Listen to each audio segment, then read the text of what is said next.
நம்ம பசங்களுடைய பாதுகாப்பு எங்க இருக்கு, நம்மளால எப்படி வந்து நிம்மதியாக வாழ முடியும், அதை நோக்கி மட்டும்தான் நீங்க வாக்களிக்கணும். அதுக்கு ஒரே சிம்பிள் தாமரை. தாமரைக்கு வாக்களிங்க. தாமரைக்கு நீங்க தாமரை பூத்தாதான் உங்களால முன்னாடி கொண்டு போக முடியும். ஸோ மறந்துடாதீங்க, தாமரை தாமரை தாமரை. தாமரைக்கு வாக்களிங்க, எங்களை ஜெயிக்க வைங்க, உங்களை ஜெயிக்க வைங்க. உங்களை அனைவருக்கும் என்னுடைய மாலை வணக்கம். மன்னிக்கணும், மலையாளத்தில் பேசணும் ஆசையா இருக்கு. அடிக்கடி சினிமா பண்ணிட்டு இருந்தா மலையாளம் வந்துடும். 10 வருஷத்துக்கு ஒரு தடவை மலையாளம் சினிமா பண்ணா இப்படிதான் கொஞ்சம் தடமாறும். பட் உங்களுக்கு எல்லாருக்கும் தமிழ் புரியும் நினைக்கிறேன். மேடையில் அமர்ந்திருக்கும் இங்கே வந்திருக்க உங்கள் அனைவருக்கும் மீண்டும் ஒரு முறை வணக்கம் சொல்லிக்கிறேன். இன்னைக்கு நான் இங்க வந்திருக்கிறது ஒரு நடிகையாக வரல. நான் வந்து ஒரு சிம்பிளா பாஜகவோட காரியகர்த்தாக தான் நான் இங்க வந்திருக்கிறேன். நம்ம பிரதமர் நரேந்திர மோடி அவர்கள் நம்ம நாட்டுடைய முன்னேற்றத்துக்காக எவ்வளவு கஷ்டப்பட்டு இருக்காரு. 4 மணி நேரம் மட்டும்தான் தூங்குறாரு. இவங்க நான் ஒரு 3 மணி நேரம் நின்றுட்டு வந்ததுக்கு ஐயோ 3 மணி நேரம் நின்றுட்டு வந்தீங்கன்னா அப்படி சொல்லிட்டு இருக்காங்க. ஆனா நம்ம நாட்டுடைய முன்னேற்றத்துக்காக 3 மணி நேரம் இல்ல, நம்ம 300 மணி நேரம் கொடுத்தாலும் அது போதாது. அந்த வகையில வந்த உடனே இங்க அமரஜோதின்னு ஒன்று நம்ம கார்கில் டைம்ல நம்ம நாட்டுக்காக தன்னுடைய உயிரை தியாகம் பண்ண அவங்களை வந்து அஞ்சலி செலுத்ததுக்கு அப்புறம் தான் இங்க வந்தேன். நம்ம வந்து இங்க கொஞ்ச நேரம் இங்க நாட்டுக்காக கொடுக்குறோம்னா, நம்ம நாட்டுக்காக உயிரை கொடுத்த மனிதர்கள் இந்த மண்ணில் இருக்கிறாங்கன்னா அவங்க முன்னாடி நம்ம எதுவுமே இல்லை. ஒண்ணு மட்டும் நிச்சயமாக இருக்கு, இங்க வந்ததுக்கு முக்கிய காரணம் நம்மளுடைய ரொம்ப ரொம்ப ஃபேவரட்டான சுரேஷ் ஏட்டா. நான் வந்து அவர் தேர்தலில் நின்றுட்டு இருக்கும் போது நான் வந்து பிரச்சாரத்துக்கு வந்திருக்கணும். ஆனா அந்த நேரத்துல என்னால வந்து உடம்பு சரியில்லாத நேரத்துல என்னால எந்த பிரச்சாரத்துக்கு போக முடியல. ஸோ பாதியிலும் என்னுடைய பிரச்சாரம் ரத்து செய்ய வேண்டியது சூழ்நிலை இருந்தது. ஆனா அவருக்கு நான் வந்து கடமைப்பட்டிருக்கேன். ஏன்னா அந்த இப்போ அவர் கூப்பிடும் போது நான் வரலைன்னா நிச்சயமாக அது நல்லா இருக்காது. கண்டிப்பாக வரேன்னு சொல்லிட்டு எந்த ஒரு ப்ரோக்ராம் இருந்தாலும் அதை எல்லாத்தையும் தள்ளி வச்சுட்டு அவருக்காக வந்திருக்கேன். ஸோ அவருக்கு முதலாக நான் வந்து இந்த மேடையில ஈஸ்வர்லேருந்து ஜெயிச்சுட்டு கேரளால தாமரை மலராதுன்னு நான் சொல்லும் போது தாமரை மலர்ந்து இன்னைக்கு கிருஷ்ணர் மனுக்கு ரொம்ப கேரளாலேயே வந்து ரொம்ப பெருமைப்படக்கூடிய விஷயம் என்னன்னா, நம்ம வந்து பாஜகலேருந்து பார்லிமெண்ட்ல மட்டும் இல்லை ஒரு மந்திரியாக இன்னைக்கு சுரேஷ் ஏட்டா பார்க்கும்போது ரொம்ப ரொம்ப பெருமையா இருக்கு, ரொம்ப சந்தோஷமா இருக்கு. ஸோ முதலாக அவருக்கு வந்து வாழ்த்துக்கள் சொல்லியிருந்தேன். உங்களுக்கு எத்தனை பேருக்கு தெரியும்னா எனக்கு தெரியல. நான் வந்து மேட்ரம் வந்தா ஹோட்டல்லையே தங்க முடியாது. ஹோட்டலுக்கு போனா உடனே சுரேஷ் ஏட்டா எங்கே இருந்தாலும் ஃபோன் வரும், அடுத்த முறை கேரளாவுக்கு வரணுமா வேண்டாமா, பேக் எடுத்து முதல்ல வீட்டுக்கு போ. அப்படி ஒரு ரொம்ப குடும்ப நண்பர்.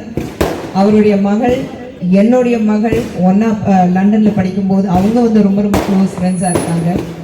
ஸோ இன்னைக்கு திரிஷூர் மண்ணில் சுரேஷ் ஏட்டா மட்டும் இல்லை, நம்ம பாஜக சார்பாக இந்திய சார்பாக இருக்கிற அத்தனை கேண்டிடேட்ஸ் இந்த எலெக்ஷன்ல ஜெயிக்கணும்னு நான் ஆசைப்படுறேன். ஏன்னா அவங்க ஜெயிச்சாதான் நமக்கு வந்து நல்ல திட்டங்கள் வரும். இன்னைக்கு வந்து எல்டி சொல்லிட்டு இருக்கோம், பினராயி விஜயன் அவர்கள் இருக்கிறாரு, மாண்புமிகு முதலமைச்சர் நம்ம சொல்லிக்கிறோம், அந்த மரியாதை அவருக்கு இருக்கு. ஆனா கேரளாவில் என்ன முன்னேற்றம் இருக்கு அப்படின்னு நான் பார்க்கும்போது ஜீரோ முன்னேற்றம், எந்த முன்னேற்றம் கிடையாது. ஸோ அப்படி முன்னேற்றம் இல்லாத இடத்துலயே எதுக்கு வந்து அவங்க எல்ஏ வந்து கவர்மெண்ட் இங்கே இருக்கணும்? இங்கே வந்து காங்கிரஸும் எல்ஏக்கும் வந்து எதிர்ப்புதிராக வந்து நின்றுட்டு வேலை செய்வாங்க. அங்க வந்து வெஸ்ட் பெங்கால் போனாக்கா ஒன்று கை கோத்துட்டு சுத்துவாங்க. எனக்கு புரியல எந்த வகையான ஒரு நண்பர்னா சொல்லிக்கிறாங்கன்னா நமக்கு தெரியல. பட் அவங்களுக்கு சாதகமா என்ன இருக்கோ அதுக்கு ஏற்ற மாதிரி தான் அவங்க வேலை செய்யறாங்க. ஆனா பாஜக பொறுத்த வரைக்கும் எங்களுக்கு இருக்கிறது ஒரே ஒரு குறிக்கோள், நாட்டு முன்னேறணும். நம்ம நாட்டுடைய அடுத்த தலைமுறை சொல்றோம், ஏன்னா நம்மளுடைய நாட்டுடைய பலமே வந்து அடுத்த தலைமுறை. ஏன் குழந்தைங்க, உங்க குழந்தைங்க, அவங்கதான் நாட்டு முன்னாடி கொண்டு போவாங்க. 2044 இந்தியா நாட்டோடைய 100வது ஆண்டு சுதந்திரம் கொண்டாடிட்டு இருக்கும்போது ஒரு விக்சித் பாரதோடைய கனவு பிரதமர் மோடி அவர்களை வச்சிருக்காரு. அந்த விக்சித் பாரத் ஒவ்வொரு இடத்தையும் பாஜக ஜெயிச்சுட்டு அடுத்த தலைமுறையை வந்து பாதுகாப்புக்காக வச்சாதான் நம்மளுக்கு விக்சித் பாரத் அடைய முடியும். அந்த விக்சித் பாரத் உங்களுக்காக எனக்காக இல்லை, அந்த விக்சித் பாரத் அடுத்த தலைமுறைக்கு. ஏன்னா அவங்களுக்கு இன்னைக்கு என்ன நட்டு வைக்கிறோமோ, அந்த மரம் எப்படி வளரணும், அந்த மரத்துல எந்த அளவுக்கு காய் வந்து உங்களுக்கு காக்கணும், இல்லைன்னா எல்லாமே வந்து அடுத்த தலைமுறை கையில தான் இருந்து அடுத்த தலைமுறை சொல்லும் போது நிச்சயமாக அதுக்காக இப்போ நம்ம வந்து வேலை செய்ய வேண்டியதா இருக்கு. ஸோ இன்னைக்கு இங்கே இருக்கிறது நம்ம பாஜகவுடைய காரியகர்த்தா மட்டும் இல்ல, நான் சொல்ற ஒவ்வொரு குடிமகனுக்கு, ஒவ்வொரு மனிதர்களுக்கு நம்ம நாட்டுடைய முன்னேற்றத்துக்காக. ஏன்னா கேரளா முன்னேறணும் நம்ம சொல்றோம், திரிஷூர் முன்னேறணும்னு சொல்றோம், அது எல்லாமே வந்து நம்ம நாட்டுடைய இந்தியா தேசத்துடைய அங்கம். அப்படிதான் நம்ம பாக்குறோம். ஒரு மாநிலம் இருக்கும்போது நமக்கு வந்து ஒரு பார்டர்ஸ் இருக்கு, ஆனா அதை தாண்டி நம்ம எல்லாமே வந்து என்னத்தான் நான் வந்து தமிழ்நாட்டுல இருந்து வந்திருக்கேன், நீங்க கேரளால இருந்து வந்திருக்கேன், நம்ம பெருமைப்படுறோம். எல்லாத்தையும் தாண்டி நம்ம இந்தியர்னா சொல்லிக்கிறதுக்கு மிக பெருமைப்படுறோம். படுறோமா இல்லையா? சோ அப்படி இருக்கும்போது நம்ம இந்தியா நாட்டுடைய எங்கே கடைசி 5ல இருந்தது, இன்னைக்கு இந்த 11 வருஷத்துல 12 வருஷத்துல உலகத்திலேயே வந்து 3வது இடத்துல எக்கனாமிக்கலி இன்னைக்கு இந்தியா நிக்குதுன்னா, உலகம் எங்கும் எங்க போனாலும் ஓ நீங்க இந்தியால இருந்து வந்திருக்கீங்கன்னா ஒரு பெருமையை அவங்க கண்ணுல இருந்து பார்க்கும்போது, பிரதமர் மோடியோடைய மண்ணில இருந்து வந்திருக்கீங்கன்னா அப்படி சொல்லும் போது நமக்கு அந்த பெருமை இருக்கும் போது நம்ம நாட்டுக்காக நம்ம ஏன் பெருமைப்படக்கூடாதுங்க? பிரதமர் மோடி அவர்களுக்கு நம்ம வந்து அவருக்கு சமமா நம்மளால யாராலையும் நிற்க முடியாது, அப்பேற்பட்ட ஒரு மாபெரும் தலைவர் அவரு. ஆனா அவருக்காக அவர் வந்து நாட்டுக்காக கனவு கண்டாரு. அது வந்து நம்மளால நிச்சயமாக நம்மளால வந்து we can make the dreams come true. and அதுக்காக we all have to stand together. ஒண்ணு சொல்லுவேன், இங்க இருக்கிறது அத்தனை கேண்டிடேட் ஜெயிக்க வைக்கிறது உங்க கையில இருக்கு. நாங்க காரியகர்த்தா உங்ககிட்ட சொல்லுவோம், அத்தனையும் நல்ல திட்டங்கள், அத்தனையும் நல்ல பாலிசிஸ் எல்லாமே வந்து ஜாதி மதம் மனிதர்கள் பார்த்து பிரதமர் மோடி பாஜக கொண்டு வரல.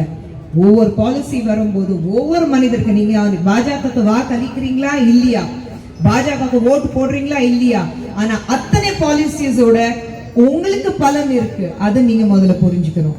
அப்படி இருக்கும்போது பாஜக ஜெயிச்சாதான் உங்களுடைய முன்னேற்றம், பாஜக ஜெயிச்சாதான் உங்க பசங்களுடைய எதிர்காலம் பாதுகாக்க முடியும், பாஜக ஜெயிச்சாதான் இந்த நாட்டுடைய முன்னேற்றம். நாட்டுடைய முன்னேற்றம்னா உங்களுடைய முன்னேற்றம், நம்ம எல்லாருடைய முன்னேற்றம். ஸோ நீங்க இந்த தேர்தல ஒரு உங்களுக்கு தோணலாம், என்னப்பா இவ்வளோதான் இருக்குன்னா இந்த சின்ன தேர்தல் தானே, ஆனா every drop makes an ocean, every line starts with a dot அப்படிதான் சொல்லுவாங்க. ஸோ அந்த முற்றுப்புள்ளி வைக்கிறது இங்கிருந்து அந்த புள்ளியார் சொல்லி வைக்கிறோம் பாருங்க ஆரம்பிக்கும் போது. ஸோ இது இங்கே கேரளாக்கு ஒரு சுரேஷ் கோபி சார் ஒரு புள்ளியார் சொல்லி வச்சுட்டு ஆரம்பிச்சு கொடுத்தாரு. இதுக்கப்புறம் வெறும் இட்ஸ் வே கோ ஃபார்வர்ட், அதுதான் ஒரு நமக்கு வந்து ரோடு. ஆனால் சின்ன கோடு போட்டால் நம்ம ரோடு போட்டுட்டு போயிட்டே இருக்கலாம். ஸோ இது ரோடு போடுறதுக்கு உங்கள் கையில் இருக்கு. நாங்கள் கோடு போட்டு கொடுத்துட்டோம், அந்த கோடில் வந்து சுரேஷ் கோபி சார் இறக்கிட்டோம். அவர் வந்து என்னன்னா உங்களுக்காக இந்த மண்ணுக்காக உங்களுடைய இந்த மக்கள் யார் நம்பி அவருக்கு வாக்களித்து இன்னைக்கு டெல்லியில ஒரு மினிஸ்ட்ரி போஸ்டிங்ல உட்கார வச்சிருக்கீங்க, அவர் உங்களுக்காக எவ்வளவு கஷ்டப்படுறாரு, தன்னோட தொகுதி மக்களை வந்து எப்படி முன்னாடி கொண்டு போக முடியும்னு பாக்குறாரு. அது உங்க கையில இருக்கு. எல்லா திட்டங்களும் உங்களுக்காக காத்துட்டு இருக்கு. இப்போ நீங்க பாத்தீங்கன்னா அவங்க சொல்லியிருக்கிறாங்க எல்லா பசங்களுக்கு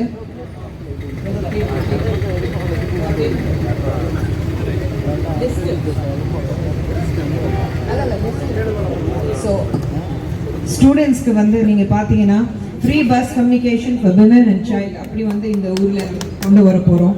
அதே மாதிரி வந்து yearly stipend for under graduate and post graduate girls students. பிரதமர் மோடி அவர்கள் நாரி சக்தி பத்தி தான் ரொம்ப ரொம்ப அதிகமா பேசிட்டு இருக்காரு. நீங்க பாத்தீங்கன்னா இது வரைக்கும் எப்பவுமே நம்ம நாட்டுல வந்து ஒரு பரேட் நடக்கும் போது பெண்கள் அவ்வளவு அக்ரோபேட்ஸ் பண்றதும் இல்ல ஒரு மிகப்பெரிய போஸ்டிங்ல ஒரு ஆர்ம்ட் போர்சஸ்ல நீங்க பார்த்ததே கிடையாது. ஆனா இன்னைக்கு ஒரு பெண் வந்து பஸ் டிரைவரா இருக்கா, ஆட்டோ ஓட்டிட்டு இருக்கா, ஓலா டிரைவரா இருக்கா, அவ வந்து ஒரு ஆர்மியில ஒரு மிகப்பெரிய இடத்துல உட்கார்ந்துட்டு நாட்டை காப்பாத்துறா, பைலட்டா இருக்கா. என்ன வேணாலும் அவங்களால பண்ண முடியும். போன ரிபப்ளிக் டேல நீங்க பாத்தீங்க எல்லா ஆக்ரோபேட்ஸ் பண்ணது பெண்கள் தான். பெண்களுடைய முன்னேற்றம் எந்த அளவுக்கு முக்கியத்துவம் இருக்கு. நம்ம நாட்டுல வந்து பெண்கள் வந்து ஒரு வீடு நடத்த முடியுமா, இந்த நாட்டு வந்து முன்னாடி கொண்டு போக முடியாது. ஸோ இன்னைக்கு பார்த்தீங்கன்னா மேக்ஸிமம் கேண்டிடேட்ஸ் வந்து ஃபீமேல் தான் இருக்காங்க. ஸோ இங்கேயும் வந்து நீங்கள் பார்த்தீங்கன்னா ஒரு அனௌன்ஸ்மெண்ட்ஸ் நாங்கள் வரும்போது உங்களுக்கு என்னென்ன செய்ய போகிறோம் அப்படி பார்க்கும்போது இது மீண்டும் பெண்களுக்கு குழந்தைங்களுக்கு மட்டும்தான் இருக்கு. ஸோ எல்லாமே உங்கள் கையில் இருக்கு. ஸோ கோ ஹெட் வாக்களிங்க. ஆனால் உங்களுடைய பொன்னான வாக்குகள் அளிக்கும் போது யோசிச்சு முன்னேற்றம் எங்க இருக்கு, நம்ம பசங்களுடைய பாதுகாப்பு எங்க இருக்கு, நம்மளால எப்படி நிம்மதியாக வாழ முடியும், அதை நோக்கி மட்டும்தான் நீங்க வாக்களிக்கணும். அதுக்கு ஒரே சிம்பிள் தாமரை. தாமரைக்கு வாக்களிங்க. தாமரைக்கு நீங்க தாமரை பூத்தாதான் உங்களால முன்னாடி கொண்டு போக முடியும். ஸோ மறந்துடாதீங்க, தாமரை தாமரை தாமரை. தாமரைக்கு வாக்களிங்க. எங்களை ஜெயிக்க வைங்க, உங்களை ஜெயிக்க வைங்க, இந்த நாட்டை ஜெயிக்க வைங்க. நன்றி, வணக்கம், ஜெய்ஹிந்த், பாரத் மாதா கி. நன்றி.